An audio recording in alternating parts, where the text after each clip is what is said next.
રાજ્યપાલ આચાર્ય દેવવ્રતજીની પ્રેરક ઉપસ્થિતિમાં અમદાવાદ સ્થિત સાબરમતી ગુરુકુલમ ખાતે આર્ય ઉત્સવ વાર્ષિક મહોત્સવ યોજાયો. રાજ્યપાલ આચાર્ય દેવવ્રતજીએ જણાવ્યું હતું કે ગુરુકુળમાં બાળકોના જીવનનું યોગ્ય ઘડતર થાય છે. ગુરુકુળમાં ભણતા બાળકો જીવનના કોઈ પણ સંઘર્ષ સામે લડવા સક્ષમ હોય છે.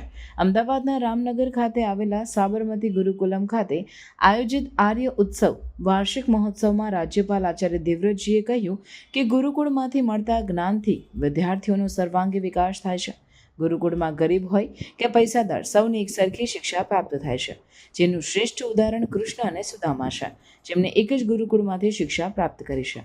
સાબરમતી ગુરુકુલમ અંગે વાત કરતા રાજ્યપાલ આચાર્ય દેવવ્રતજીએ કહ્યું કે સાબરમતી ગુરુકુલમ બાળકોમાં ભારતીય સંસ્કૃતિ તેમજ જીવનના સાચા મૂલ્યોનું સિંચન કરે છે. એટલું જ નહીં, આવનારી પેઢીને યોગ્ય દિશામાં વાળવાનું કામ સાબરમતી ગુરુકુલમ દ્વારા કરવામાં આવી રહ્યું છે, જે ખૂબ જ ગર્વની વાત છે. રાજ્યપાલે વધુમાં ઉમેર્યું કે ભારત એક વિચારધારા અને એક સંસ્કૃતિ છે. આપણે સૌએ ગુરુકુળની પરંપરાને આગળ વધારવી જોઈએ.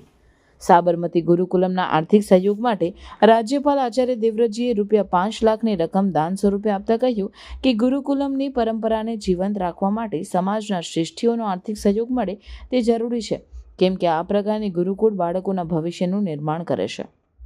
આ પ્રસંગે રાજ્યપાલ આચાર્ય દેવવ્રતજી દ્વારા તેજસ્વી વિદ્યાર્થીઓનું સન્માન કરવામાં આવ્યું હતું. આ ઉપરાંત સાબરમતી ગુરુકુલમના ઋષિકુમારો દ્વારા વૈદિક ગણિતની પ્રસ્તુતિ, એક ટુકડા જમીન કા નાટક, મલખમ, જિમ્નાસ્ટિક, યોગ સાધના, ન્યાયશાસ્ત્ર તેમજ સરસ્વતી વંદનાની પ્રસ્તુતિ કરવામાં આવી હતી.